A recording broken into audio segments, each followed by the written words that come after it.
సంధ్యా theatre వద్ద తొక్కిసలాట ఘటన మొదలుకొని ఈరోజు అల్లు అర్జున్ అరెస్ట్ అయ్యి ఇప్పుడు బెయిల్ తెచ్చుకునేంత వరకు క్షణక్షణం ఉత్కంఠభరితంగా సాగింది పూర్తి ఎపిసోడ్. అయితే ఈ కేసుని డీల్ చేసిన లాయర్ నిరంజన్ రెడ్డి గురించి ఆసక్తికరమైన విషయాలు ఇప్పుడు మీకోసం. అసలు ఎవరు ఈ లాయర్ నిరంజన్ రెడ్డి? అల్లు అర్జున్ కోసం ఎందుకు వాదించాడు?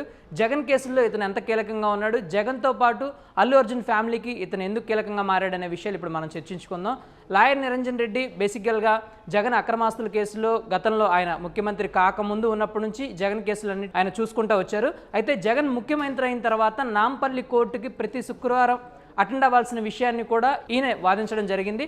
అయితే నాడు వాన్పిక్ కేసుల్లో కానీ, రామ్కి కానీ, జగతి పబ్లికేషన్స్ కానీ, పెన్నా సిమెంట్స్ కానీ మొత్తం జగన్పై దాదాపు 11 కేసులు నమోదైన నేపథ్యంలో ఈ 11 కేసులకు సంబంధించి ప్రతి శుక్రవారం వ్యక్తిగత విచారణకు మినహాయింపు జగన్ అడిగిన నేపథ్యంలో ఆ వాదనలన్నింటినీ నాడు నిరంజన్ రెడ్డి వినిపించడం జరిగింది.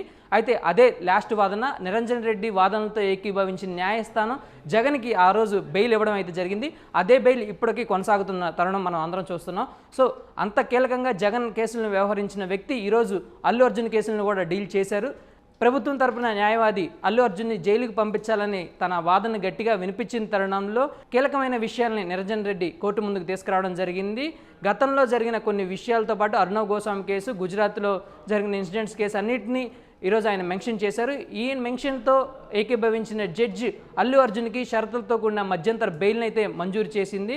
సో ఇప్పుడు అల్లు అర్జున్ విషయంలో అయినా జగన్ విషయంలో అయినా నిరంజన్ రెడ్డి ఎంత కీలకంగా వ్యవహరించారో అనేది మనందరికీ అర్థమవుతూ ఉంది.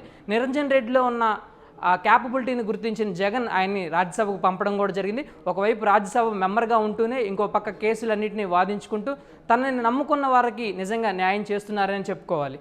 దీంతోపాటు నిరంజన్ రెడ్డిలో ఇంకొక యాంగిల్ కూడా ఉంది. ఆయన మెగా ఫ్యామిలీతో పాటు నాగార్జున కుటుంబాలకు సంబంధించి కూడా కొన్ని సినిమాలను ప్రొడ్యూస్ చేశారు. రీసెంట్గా మనం చూసుకున్నట్లయితే ఆచార్య మూవీకి ఆయనే ప్రొడ్యూసర్గా వ్యవహరించారు. గతంలో నాగార్జునకు కూడా చాలా సినిమాలకు సంబంధించి ఆయనే ప్రొడ్యూసర్గా వ్యవహరించారు. ఒకవైపు ప్రొడ్యూసర్గా, మరోవైపు లాయర్గా, మరోవైపు రాజ్యసభ మెంబర్గా ఇలా చాలా కీ రోల్స్ అయితే ఆయన పోషిస్తూ ఉన్నారు.